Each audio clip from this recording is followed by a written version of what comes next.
चतुस्सागरपर्यन्तम् गो ब्राह्मणेभ्यः शुभम् भवतु।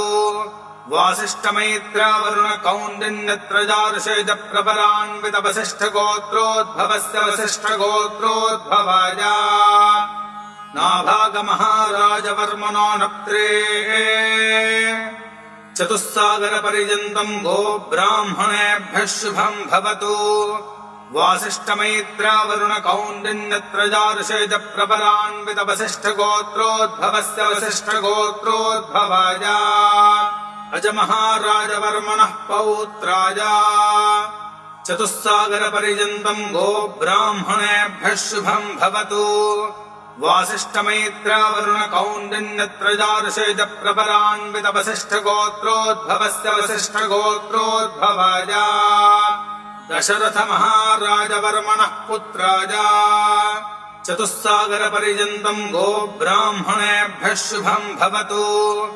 वासिष्ठमैत्रावरुणकौण्डिन्यत्रजार्षेजप्रपरान्वितवसिष्ठगोत्रोद्भवस्य वसिष्ठगोत्रोद्भवाय श्रीरामचन्द्रस्वामिने साक्षात् महाविष्णुस्वरूपाय कन्यार्थिने वराय सीतादेवी प्रवरम्।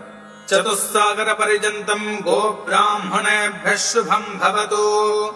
आङ्गीरसायास्य गौतमत्रयार्षेजप्रपरान्वितगौतमसगोत्रोद्भवस्य गौतमसगोत्रोद्भवे स्वर्णरोममहाराजवर्मणो नप्त्रे।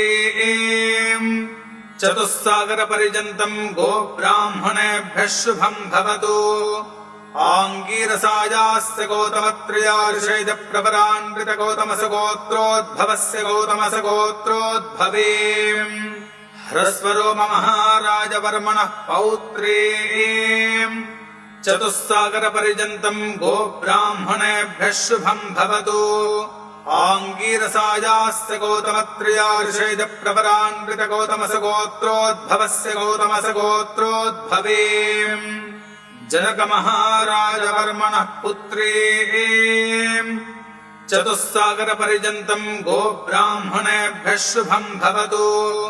आङ्गीरसायास्य गौतमत्रयार्षेजप्रपरान्वितगौतमसगोत्रोद्भवस्य गौतमसगोत्रोद्भवे सीतादेवी नाम्नीम् साक्षात् महालक्ष्मी स्वरूपिणीम् वरार्थिनीम् कन्याम्